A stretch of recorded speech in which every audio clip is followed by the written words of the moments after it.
Assalamualaikum warahmatullahi wabarakatuh. Innal hamdalillah nahmaduhu wa nasta'inuhu wa nastahdi wa nastaghfiruh wa na'udzu billahi min shururi anfusina wa min sayyiati a'malina. May yahdihillahu fala mudilla lahu wa may yudlil fala hadiya lahu. أشهد أن لا إله إلا الله وحده لا شريك له وأشهد أن سيدنا محمد عبده ورسوله سبحانك لا علم لنا إلا ما علمتنا إنك أنت العليم الحكيم رب اشرح لي صدري ويسر لي أمري واحلل عقدة من لساني يفقه قولي يا معلم الحكمة علمنا يا معلم الحكمة علمنا يا معلم الحكمة علمنا وذكرنا ما نسينا وعلمنا ما جهلنا اللهم أخرجنا من ظلمات الوهم وأكرمنا بنور الفهم وافتح علينا بمعرفة العلم وسهل أخلاقنا بالحلم وجعلنا ممن يستمعون قولا فيتبعون أحسنه وصلى الله على سيدنا محمد وعلى آله وصحبه أجمعين أما بعد. Jadi insya-Allah pada malam ini kita sambung kembali pengajian kitab kita Matan Aqidah Al-Mursyidah. Kita sampai pada muka surat yang ke-14. Itu kita sambung qala musannif rahimahullahu taala wa nafa'ana bi barakati ulumihi fid dharain amin. Qala musannif alimu al-ghaibi wash-shahadah la yakhfa alayhi shay'un fil ardi wala fis samai ya'lamu ma fil barri wal bahri wa ma tasqutu min waraqatin illa ya'lamuha wala habatin fi zulumatil ardh wala ratbin wala yabisin illa fi kitabim mubin. Yang bermaksud dialah yang Maha mengetahui perkara yang ghaib. Maksudnya perkara yang tak boleh dilihat, disentuh, didengar oleh manusia secara zahir. Benda-benda yang ghaib. Dan perkara yang nyata, yakni perkara yang boleh dilihat, disentuh, didengar oleh manusia secara zahir. Dan tidak ada sesuatu pun yang berada di bumi dan langit tersembunyi daripada pengetahuannya. Maka Syekh kita ni tuan-tuan, dia datangkan tentang bahas dan membahaskan tentang apa mengenai ilmu Allah Ta'ala. Di antara salah satu sifat Allah Ta'ala yang disebut sebagai sifat ma'ani, iaitu sifat al-ilm, yang ini sifat ilmu. Malah mengetahui Allah Subhanahu wa Ta'ala akan tiap-tiap sesuatu. Tidak ada sesuatu pun tuan-tuan melainkan semua diketahui oleh Allah. Wa imma yang ghaib, wa imma yang syahadah. Syahadah mana yang zahir, yang nampak dengan mata kepala manusia, ataupun yang tak dilihat oleh manusia. Semua tu di bawah kuasa ta'aluk ataupun di bawah ilmu Allah Subhanahu wa Ta'ala. Mana tidak ada manusia yang mengetahui benda ghaib, termasuk Sayyidina Rasulullah sallallahu alaihi wasallam. Hatta yang Nabi ceritakan tentang peristiwa akhir zaman apa nak berlaku, semuanya berasaskan kepada apa namanya wahyu. Berdasarkan kepada wahyu. Wahyu inilah yang menerangkan apa yang akan jadi selepas ni, apa yang akan jadi selepas ni. Semua tu diceritakan kepada Rasulullah sallallahu alaihi wasallam. Kalau tuan-tuan ingat, dulu kita duk ngaji dalam sirah berkenaan dengan sejarah ataupun berkenaan dengan sirah Rasulullah sallallahu alaihi wasallam, Nabi berhijrah ke Madinah. Tuan-tuan ingat tak satu cerita satu orang Arab, bila mana Nabi dah keluar berhijrah, jadi orang Quraisy ni tuan-tuan, dia tawarkan kepada mana-mana orang ketika itu, siapa yang dapat tangkap Muhammad dengan Sayyidina Abu Bakar, maka kami akan bagi hadiah dan 100 ekor unta. Itu tuan tawaran yang diberikan oleh orang Quraisy. Datang satu orang laki-laki nama Suraqah bin Malik. Dia angkat tangan, saya akan saut cabaran tersebut dan saya akan bawa Muhammad dengan Abu Bakar sekalian ni. Dia pun ikut Nabi SAW daripada belakang. Nak sampai dekat dengan Nabi, terjerulis masuk. Kuda dah jatuh. Nabi jauh lagi dengan dia. Dia pun bangun. Nak dekat sampai dengan Nabi, terjerulis lagi. Berapa kali terjerulis ni tuan-tuan, akhir dapat pintas Nabi SAW. Kata Nabi, wahai Suraqah, berapa banyak orang Quraisy nak bagi dekat kamu kalau kamu dapat tangkap aku dengan Abu Bakar? Kata Suraqah bin Malik, 100 ekor unta. Apa kata Nabi SAW? Wahai Suraqah, seandainya hari ini engkau lepaskan kami, aku janji mahkota yang dipakai Raja Parsi itu akan diserahkan kepada engkau. Dengar-dengar ni tuan-tuan, bila mana janji lagu tu, Rasulullah SAW tak pernah mungkin janji. Benda ni tuan-tuan tak ada dekat orang Arab. Orang Arab ni tuan-tuan bab mungkin janji nombor 1. Dia berjanji sekali dia khianat. Nabi SAW tak pernah mungkin janji. Maka oleh kerana siqah percayanya Suraqah kepada Rasulullah SAW, dia melepaskan Nabi SAW dengan Sayyidina Abu Bakar. Bila tuan-tuan tertunainya janji Nabi tu, yakni pada tahun zaman Sayyidina Umar ibn Khattab radhiyallahu ta'ala anhu, bila mana Sayyidina Umar dapat tewaskan semua kerajaan Parsi sekali dengan jajahan takluk dia, bawa balik ni tuan-tuan mahkota tu. Mahkota ni apa tu yang pakai kat atas kepala, bawa balik sebagai harta ghanimah. Harta ghanimah ni tuan-tuan, ramai orang dia terjemah dengan harta rampasan perang. Guru saya antara yang tak setuju terjemahan yang tu. Apa terjemahan yang paling baik bagi harta ghanimah? Harta hasil peperangan. Kalau rampas ni tuan-tuan, macam kita jahat sangat. Pergi rampas harta orang Islam, dia tak merampas, tapi Islam mendapat hasil daripada apa? Daripada peperangan. Dia panggil ghanimah. Jadi bawa balik mahkota tu dengan baju kebesaran kerajaan Parsi. Kata Sayyidina Umar, pergi cari Waraqah, pergi cari Suraqah bin Malik tu, pergi bagi kat dia, pergi bagi pakai kat dia. Oh, kawan ni pun pakailah mahkota tu, pakailah baju tu. Kata Sayyidina Umar, wahai Suraqah, benar tak janji Nabi kepada kamu? Kata, benar ya Amirul Mukminin, sesungguhnya Nabi tidak pernah mungkin janji. Kata Sayyidina Umar, dah habis? Okey, tanggalkan balik. Oh, dia kata, bukan ambil terus ya? Tak boleh, sebab Nabi suruh pakai ya, bukan ambil. Maknanya dia merasai mahkota dan din. Jadi macam mana Nabi boleh tahu? Nabi tahu melalui wahyu. Begitu juga dalam suratul Rum, Allah Ta'ala mengkhabarkan berkenaan dengan kejatuhan kerajaan Rum melalui wahyu. Tidak ada tuan-tuan perkara yang diketahui Rasulullah SAW melainkan wahyu semata-mata. Itulah sebaiknya yang kita pegang. Sebab ada sebahagian daripada ajaran-ajaran yang, antara satu ajaran kalau di India dia panggil Barelwi. Barelwi ni tuan-tuan dia satu ajaran tasawuf. Dia macam ibarat macam tarikat lah. Dia orang ni selalu pakaian warna hijau, serban hijau, baju warna hijau. Dia pun ni kebanyakan ajaran India Muslim, daripada India dengan Pakistan.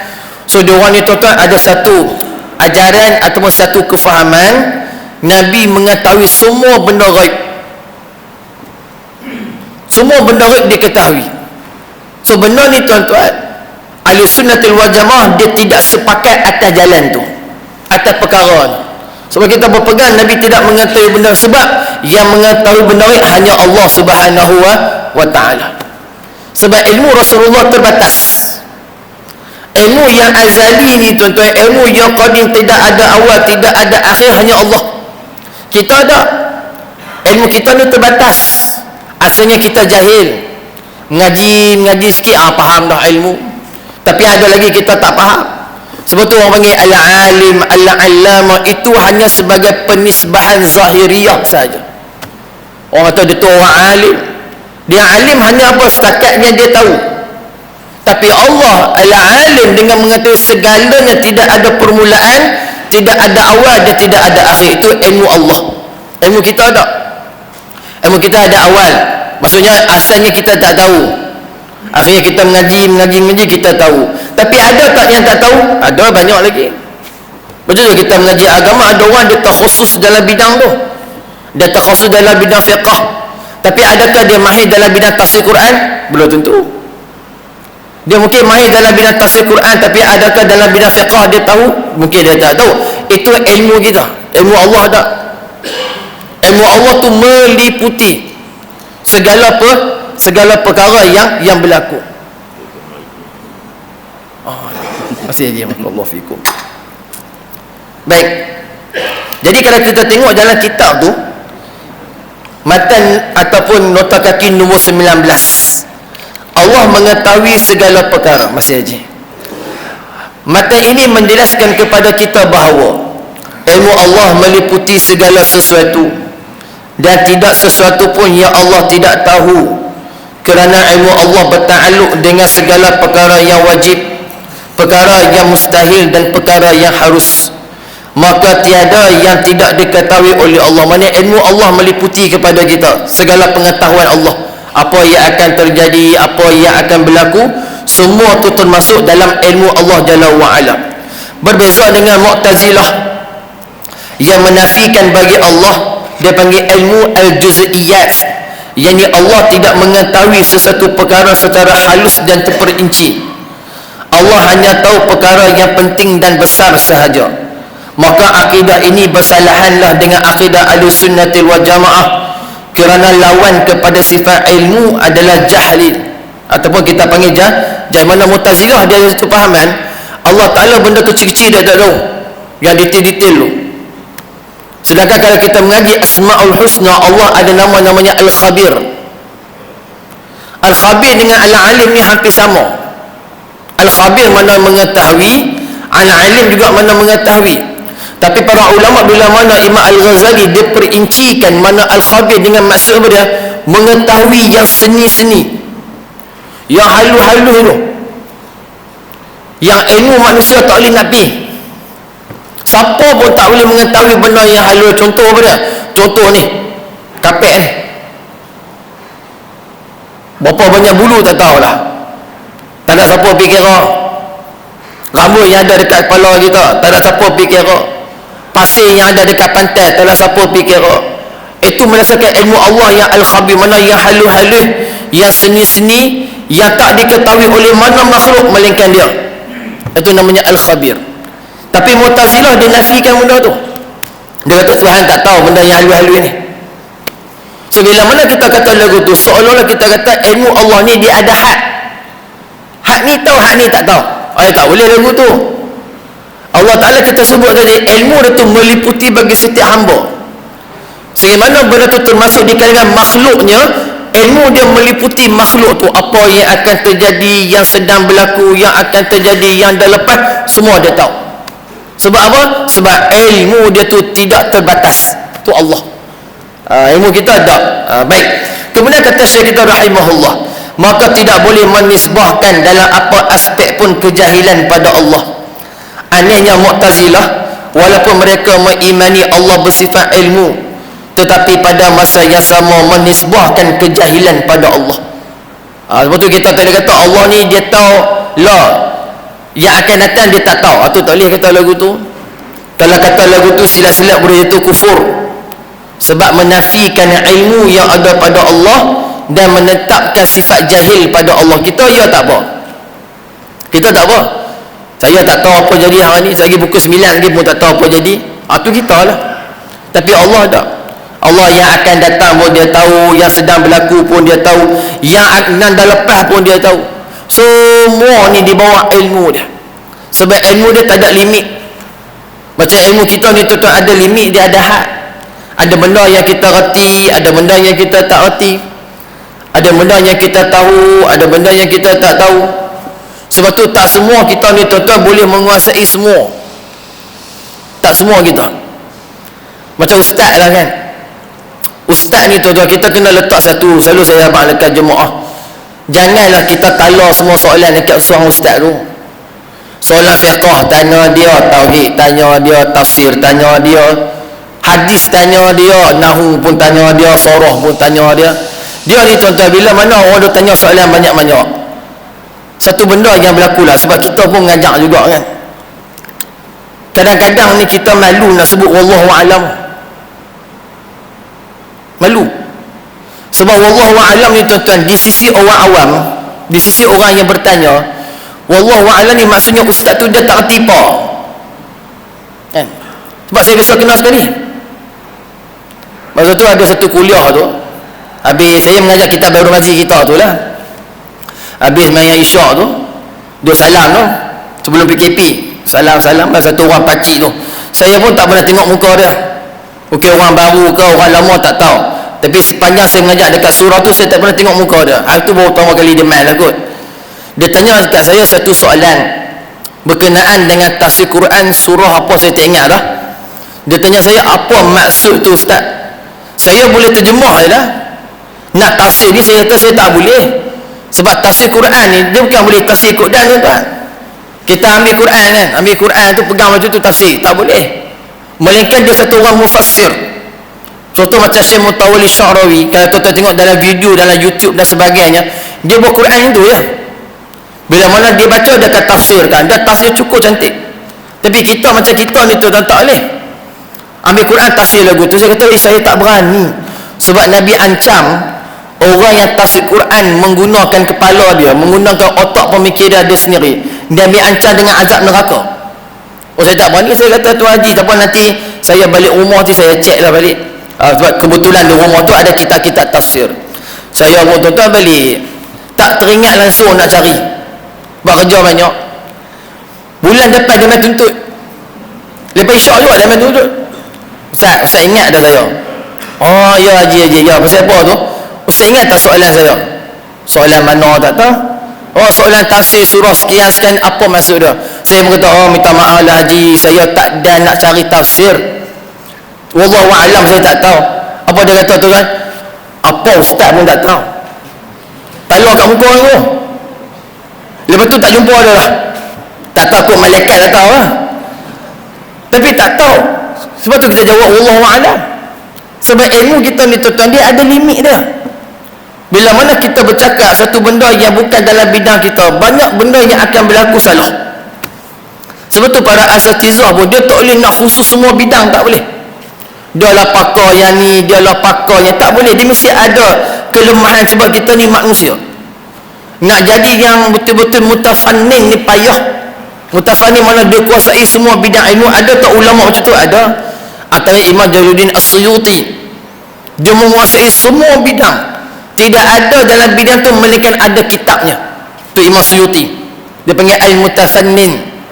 Zaman sekarang ni tuan-tuan, yang mutafannin dah meninggal dunia, Syekh Abdullah bin Siddiq Al-Ghumari. Dia pun mutafannin, dia ada semua bidang ilmu, dia ada kitab dia. Dia panggil mutafannin. Tapi tu pun ada, masih lagi belum dapat mencakupi semua ilmu tu. Tapi Allah dah, Allah Jalla wa'ala ni al-alim al-khabir, pengetahuan yang sangat halus, pengetahuan yang sangat detail. Itu Allah Subhanahu wa ta'ala. Jadi kalau orang panggil kita alim atau orang panggil kita al-allamah, percayalah tuan-tuan, penisbahan tersebut hanya sebagai penisbahan pada sudut majazi sahaja, bukan hakiki. Macam kita kata kawan tu, oh dia ni pemurah, betul. Haji ni pemurah lah sangat. Pemurah tu salah satu sifat Allah. Tapi adakah pemurah Tuan Haji ni sama dengan pemurah Allah? Tak. Kita kata haji ni dia ni lembut orang dia. Lembut ni antara sifat Allah, namanya Al-Latif. Adakah sama lembut haji ni, sifat lembut dia Al-Latif dia dengan sifat Al-Latif Tuhan? Tak sama. Macam tu juga orang yang alim tadi, adakah alim dia sama dengan alim Allah? Tak. Dia hanya majazi sahaja. Tak sampai pun tuan-tuan, tak sampai kepada peringkat seperti mana ilmunya Allah Jalla wa'ala. Betul kalau kita baca dalam ayatul kursi, dalam suratul kahfi, berkenaan Allah cerita tentang kehebatan ilmunya. yang ibarat seperti mana kita mencelup di dalam lautan yang sangat luas tu, kita angkat jari kita, yang titik-titik tu ilmu kita, yang luas seluas laut itulah ilmu Allah. Sebab itu ilmu Allah ni terlalu luas untuk kita masuk dan terlalu luas untuk kita kuasai. Atau dalam ilmu agama pun tuan-tuan mengaji tak habis, buatlah sarjana ke, buat PhD ke tuan-tuan, kajian tetap ada. Nak kata ilmu tu dia berkembang, tu ilmu pada sudut keduniaan, pada sudut manusia. Tapi pada ilmu Allah sangat-sangat luas. Baik. Kemudian kata Syekh kita rahimahullah, matanya, dialah yang mengetahui segala sesuatu yang berlaku di daratan dan di lautan, dan tidak ada sehelai daun yang gugur melainkan dia mengetahuinya. Tak ada satu pun tuan-tuan yang gugur dalam dunia ni melainkan semua dalam pengetahuan dia. Tuan-tuan bayangkan macam mana. Tak ada satu daun, kata Syekh kita, wa ma tasqutu min waraqatin illa ya'lamuha. Tak ada satu pun yang gugur, wa ima daun ke apa ke yang dalam hutan, di bukit, dalam satu dunia dan alam ni, melainkan semua diketahui oleh dia. Dan tidak ada satu biji benih pun yang berada dalam kegelapan bumi, dan tidak ada sesuatu pun yang basah, dan tidak ada juga sesuatu yang kering, melainkan kesemuanya telah dicatat di dalam kitab yang nyata, namanya Lauh Mahfuz. Mana kata Syekh rahimahullah, tak ada satu benda yang dalam bumi, di luar bumi, semuanya itu melainkan diketahui oleh Allah Jalla wa'ala.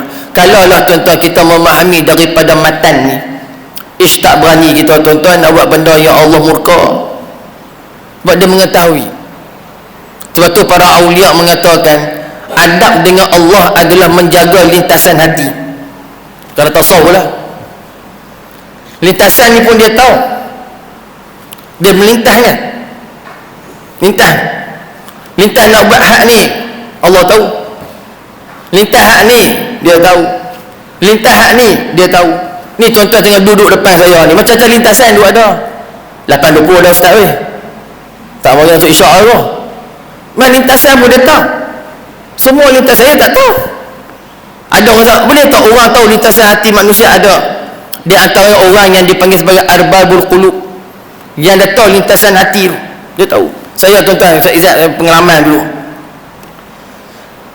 Lepas tu saya nak balik ke Malaysia, saya habis dah last subjek tu Ustaz Izzat talak. Saya talak ni memang pening kepala lah. Jadi saya nak balik ni tuan-tuan, perkara yang paling pening kepala, pikat tiket nak balik, duit tak ada. Mak kita, ayah kita bukan orang kaya, dan tiket nak balik ni tak ada sponsor, dia kena beli duit sendiri, kemudian clean dekat Masjid Agama Islam gitu. Nak kena ada duit juga. Saya pergi ke Amman, ibu kota Jordan lah. Dekat situ dia ada satu tempat dia panggil Balat. Dekat Balat ni tuan-tuan, dia satu pekan lah, macam bandar lah. Dekat Amman tu dia satu masjid dia panggil Jami' Husin. Di Jami' Husin ni tuan-tuan, dia ada satu orang syekh, nama syekh tu Syekh Ali Al-Khuduri rahimahullah, hafizahullah, masih lagi hidup. Dia ni kecil je badan dia. Dia ni satu orang mursyid, satu orang guru murabbi lah. Dia ni tuan-tuan tiap-tiap 5 waktu ada di masjid tu. Rumah dia dengan masjid tu lebih kurang 5 km, dia jalan kaki tiap-tiap hari 5 kali. Jadi kebetulan tuan-tuan saya sampai tu, waktu tu lepas zuhur, dia ada pengajian dekat jami' tu, dekat masjid tu. Saya pun dengar lah. Tapi dengar ni tuan-tuan, muka mata kita tengok dia, muka kita tengok dia, tapi hati duk fikir nak cari duit, nak cari duit, nak cari duit, nak cari duit. Dia fikir lagu tu, nak balik ni. Habis kuliah tu, salam saya sayang lah, kawan saya 2 orang, dia salam lah, saya nombor 3. Saya salam dia, saya cium tangan dia.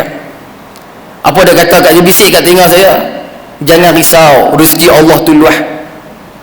Tu je cakap kat saya. Tapi dalam masa dia mengajar ni tuan-tuan, memang kita duk fikir manalah nak cari duit nak balik. Tu lintasan.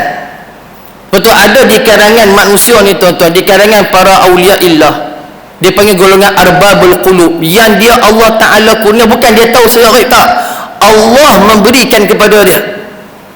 Dia tahu lintasan hati tu. Sebab tu di kalangan para ulama tasawuf dia kata, kalau bersama dengan Allah, jaga lintasan hati. Lintasan hati kita nak bermaksiat, lintasan hati dia tak kira sebagai dosa lagi. Contoh dia dah buat bermaksiat pada Allah, hanya main lintasan hati je. Lintas dia tuan-tuan, dia tak melekat. Kalau dia lintas, dia melekat, ada azam, baru kira dosa. Sebab tu bila mana kita bahas tentang niat ni tuan-tuan, Maulana Hasan Hizam dalam kitab beliau syarah kepada Mishkat Al-Masabih, dia kata lintasan hati manusia yang disertai dengan niat dan azam untuk melakukan maksiat sudah dikira sebagai dosa. Dua lintas nak buat sekian-sekian, dia pun rancang macam ni, dia buat macam ni, dia buat macam ni, buat rancang siap dah, cuma nak buat je lagi, tiba-tiba takdir Allah tak berlaku, dosa tak dikira dosa. Tapi kalau lintasan tu dia main macam tu, sup tu tak melekat, dia tak melekat dekat hati dia, itu tak dikira sebagai dosa. Sama juga amal, dia main lintasan lagi nak bangun tahajud, dia main lintas lagu tu lah, sup tu, dia tak melekat. Kalau dia main ni tuan-tuan, dia melekat bila lagi nak malam lagi nak bangun tahajud dia tak. Lepas tu dia buat apa? Dia pergi kunci jam handphone dia, kunci jam orang rumah dia. Kalau anak dia pun ada jam, dia pun kunci kat jam anak dia, kunci semua jam ni. Pukul apa? Pukul 5 bunyi, 5 serentak dia boleh bangun, dia tutup satu, dia tidur balik. Pahala tuan, pahala tetap dapat. Sebab apa? Dia ada azam, ataupun dalam bahasa dia panggil himmah, dia ada himmah tu. Cuma apa dia tak ada nak buat mengantuk sangat kot. Yang terror tu dia boleh tutup sekali semua, dia kata mengantuk sangat, dia nak kata bab niat tadi. Lepas tu lintasan hati ni pun Allah tahu. Lintasan hati kita hari-hari tuan-tuan, kita ni hadisun nafs, kita ni banyak cakap dengan diri kita. Dulu saya saja cakap, kita tak ada diam, kita mulut memang tutup, tapi hati cakap. Yang dicakapkan dalam hati itu pun diketahui oleh Allah Jalla wa'ala. Nak lari mana kita ni tuan-tuan? Tak boleh larilah daripada ilmu Allah. Nak ke sana ke kiri pun dia tahu, nak ke kanan pun dia tahu, ke depan pun dia tahu. Semua 24 jam dia tahu belaka. Betul, kalau dia tahulah tuan-tuan perkara ni, maknanya satu sifat yang perlu ada kepada kita, pada takut. Macam kita lah tuan-tuan, kalau orang duk awasi kita dengan kamera, pergi mana ada kamera, naik kereta BMW, pecut dia daripada KL sampai sini tiba-tiba pelan. Sebab apa? Tu ada kamera AES, confirm pelan. Kalau laju kot, lilak lampu tu 300, kena banyak kot tuan-tuan. Tak ada diskaun, tak ada diskaun dah, semua 300 banyak lagu tu je pelan. Sebab apa? Kamera sedang awasi dia. Macam tu juga pencuri ni tuan-tuan, kalau masuk rumah, benda yang dia tengok apa? CCTV. Masjid pun sama, dia nak masuk pencuri ni tuan-tuan, dia masuk, dia CCTV tu penting.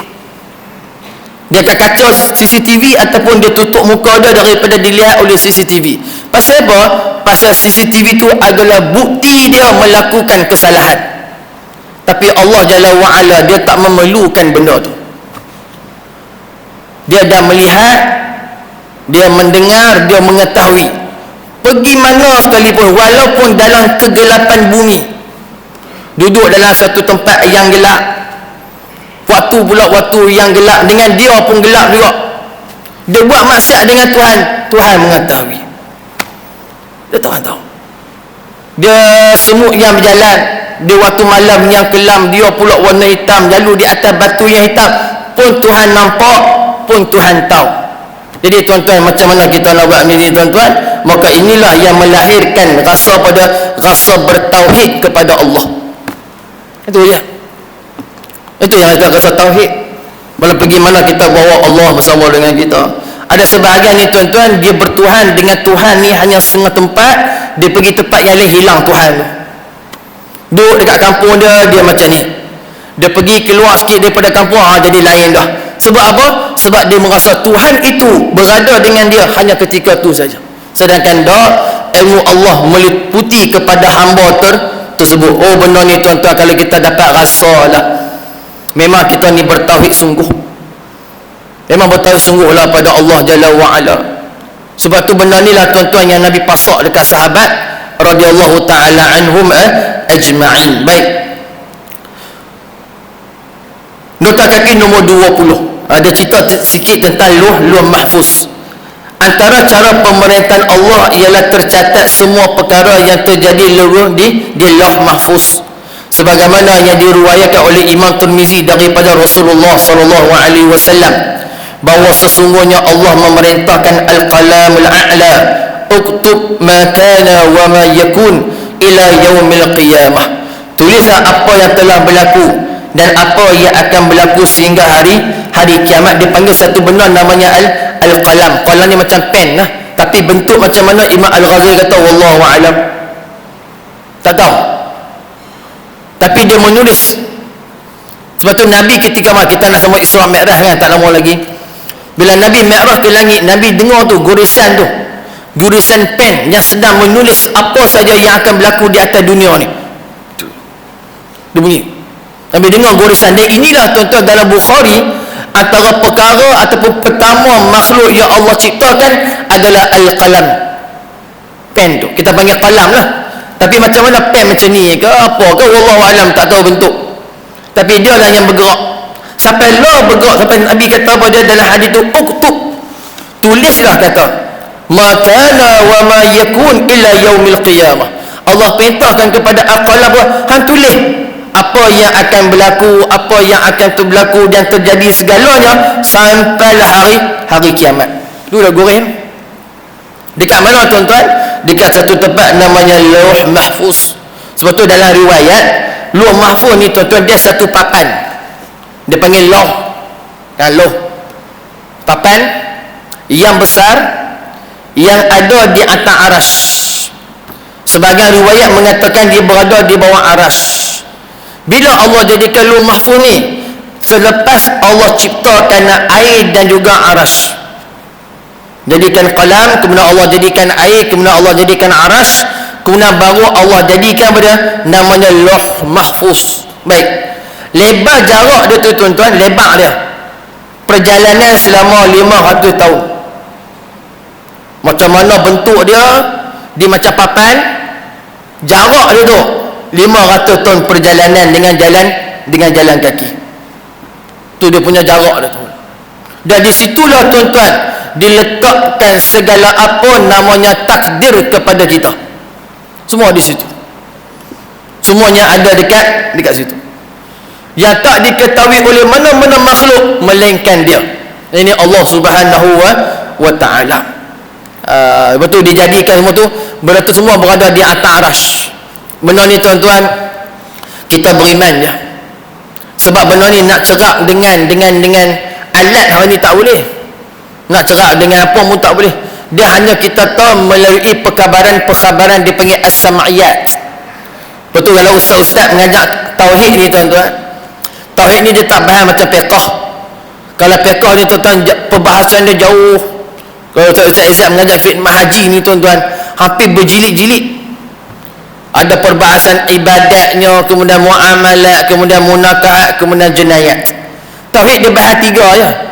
Ilahiyat, an-nubuwat dengan sam'iyat.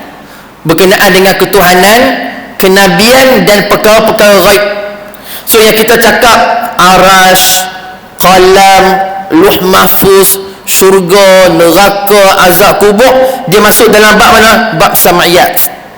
Apa kenapa dia bagi sam'iyat? Sebab perkhabaran ni hanya didengar tanpa melihat. Mana-mana perkhabaran ni dia mai daripada Quran, dia mai daripada hadis Nabi SAW. Sebab tu benda sam'iyat ni tuan-tuan, ulama letak dia panggil tawakuf. Dia panggil tawakuf dengan makna apa? Mesti mai daripada Quran, mesti mai daripada hadis. Itu sahaja. Tak boleh kita pergi reka-reka hak ni hari, tak boleh. Sebab apa? Sebab dia benda ghaib. Dan kita sebut tadi benda ghaib tu hanya diketahui oleh Allah Subhanahu wa ta'ala. Itu namanya Lauh Mahfuz. Baik, kemudian muka surat yang ke-16, kata Syekh kita rahimahullahu ta'ala, ahata bi kulli syai'in ilma wa ahsa kulli syai'in adada. Pengetahuannya meliputi segala sesuatu dan dia mengetahui jumlah dan bilangan segala sesuatu. Jadi nota kaki nombor 21. Tiadalah sesuatu perkara yang Allah tidak ketahui. Allah ketahui semua perkara secara keseluruhan dengan terperinci. Ilmu Allah itu dipanggil ilmun muhit, iaitu ilmu yang meliputi segala perkara. Sedangkan manusia ilmunya terhad, seperti mana yang kita sebutkan tadi.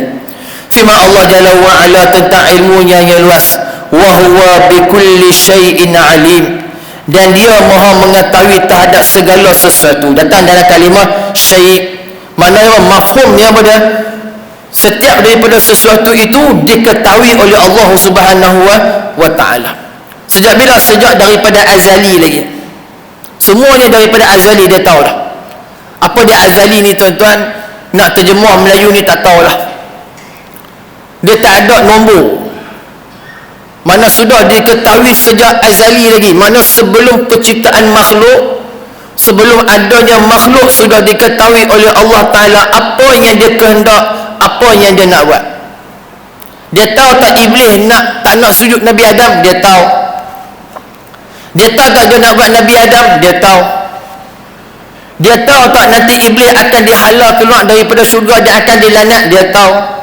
Semua tuan-tuan dia tahu belakang habis. Atas nama apa? Ilmu dia. Sebab tu ilmu Allah ni bersifat dengan qadim. Tidak ada permulaan dan tidak ada perakhiran. Jadi yang berlaku hari ini tuan-tuan dalam alam ini meluluskan apa yang ada pada ilmunya. Yang berlaku esok ni semua dia tahu dah. Dia tahu belakang dah, dia tahu semua. Apa yang berlaku ni apa? Atas kehendak dia, atas ilmu dia, dia yang atur. Oh ni tuan-tuan, kalau kita fikirlah dengan kepala akal kita tak lepi. Kita ni tuan-tuan diajar pada tawakal. Mana-mana bahas berkenaan dengan ni demam semua. Demam pada sudut tauhidnya, demam pada sudut tasawuf. Kalau tasawuf dia ajar kita tawakal. Kita tak tahu tuan-tuan nak jadi esok apa, tak tahu. Betul kita diajar keluar rumah bismillah tawakkaltu ala Allah la haula wala quwwata illa billah. Tu Nabi ajar kat kita. Kan nak keluar rumah ni tuan-tuan tak tahu apa akan jadi lagi ni. Macam esok ada yang pergi musafir Kuala Lumpur. Macam esok nak pergi kenduri kahwin. Apa nak jadi tengah jalan, apa nak berlaku dekat jalan, tak tahu. Maka Nabi ajar apa kepada kita? Bismillahi tawakkaltu ala Allah la haula wala quwwata illa billah. Itu tuan-tuan doa Nabi ajar sebelum keluar daripada rumah. Dah baca tu tuan-tuan, tiba-tiba biawak melintah. Orang Melayu kan tak boleh. Biawak ni binatang macam binatang sial lah kita kata. Dah baca tadi bismillah tawakkaltu ala Allah la haula wala quwwata illa billah. Nak keluar daripada pagar rumah biawak melintah. Dia kata masuk balik. Tak boleh. Ni sial ni. Tuan-tuan, hak tu jangan percaya. Hak tu jangan percaya. Sebab tu dalam Islam itu dia tak ada sial.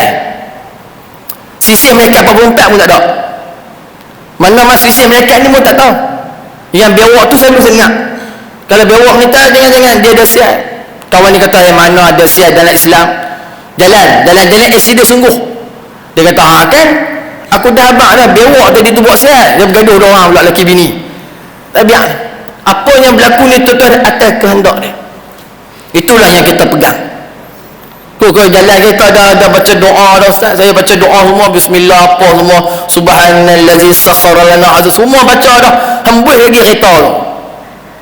Keluar simpang ni kereta lain melanggar. Itulah takdir. Itulah tuan-tuan kehendak Allah. Itulah yang dia hendak. Kalau tahu tuan-tuan kita keluar tak? Kalau kita tahu lah. Kita tahu aku keluar lagi si dia ni.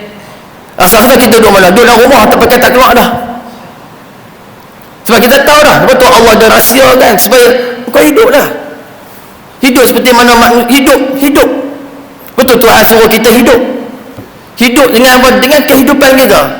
Apa nak berlaku, apa nak terjadi, tawakal kepada Allah. Itu yang dia ajar konsep tawakal tu. Setelah kita usaha, kita ikhtiar, macam-macam kita buat. Tentu ingat dah dulu-dulu kan. Lah ni jarang orang buat dah. Kalau beli kereta baru, jumpa mana-mana ustaz suruh bagi mandi kereta. Kita mana buat? Kan katalah tempat kita ada satu orang Tok Guru, kita beli kereta apa? Kereta baru Mitsubishi Xpander. Dan ni ramai orang pakai, saya pun kenal kereta tu. Ramai orang pakai kereta tu. Oh, dia kata kereta mahal ni kena buat jampi ke? Jumpa saya. Tahu Ustaz boleh jampi kereta. Saya kita buat apa? Kita bagi mandi kereta tu. Daripada bagi mandi kereta, bagi mandi tuan. Ya accident sebab dia tu.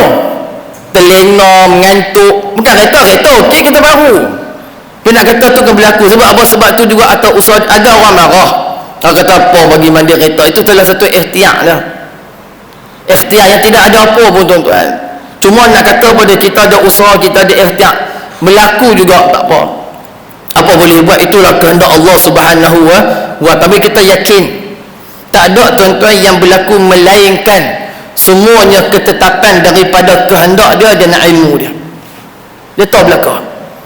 Sama apa yang dia bagi tu hanya sekadar ujian, dugaan kepada kita yang disuruh untuk kita sabar.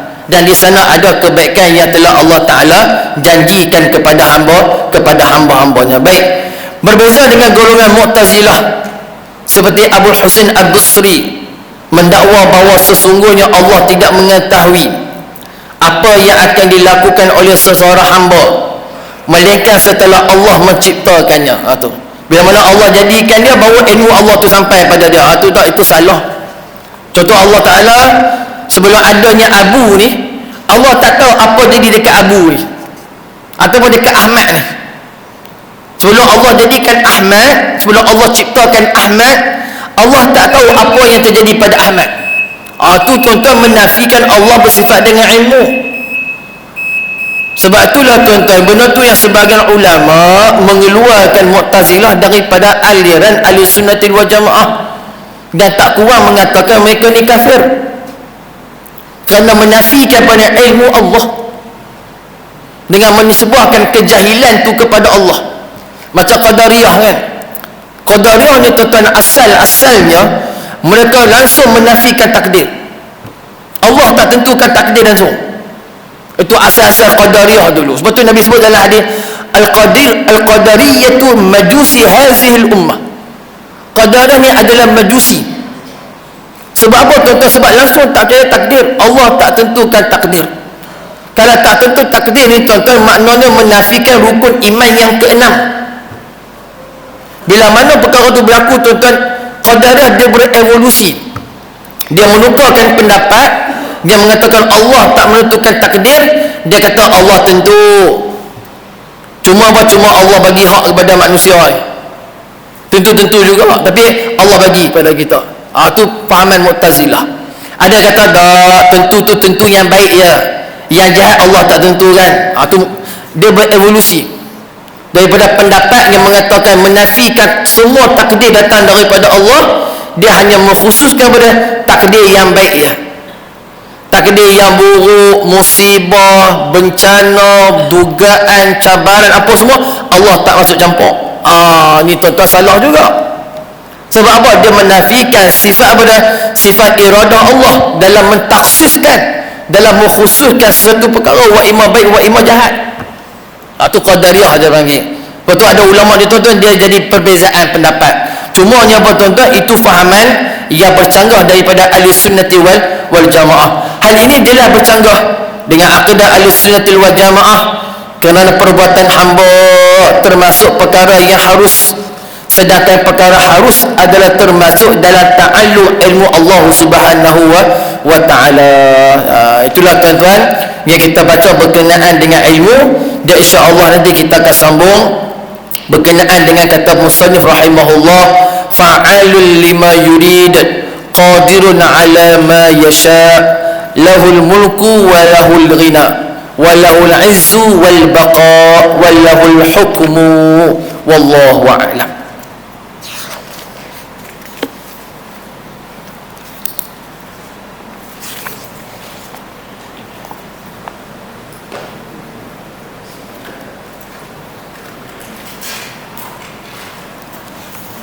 أعوذ بالله من الشيطان الرجيم. بسم الله الرحمن الرحيم. الحمد لله رب العالمين والصلاة والسلام على أشرف الأنبياء والمرسلين سيدنا محمد وعلى آله وصحبه أجمعين. اللهم إنا نعوذ بك من علم لا ينفع ومن قلب لا يخشع ومن نفس لا تشبع ومن دعاء لا يسمع. سبحان الله وبحمده سبحانك اللهم وبحمدك نشهد أن لا إله إلا أنت ونستغفرك ونتوب إليك. وصلى الله على سيدنا محمد وعلى آله وصحبه وبارك وسلم والحمد لله رب العالمين. أقول قولي هذا واستغفر الله لي ولكم وبلا توفيق وهداية. السلام عليكم ورحمة الله وبركاته.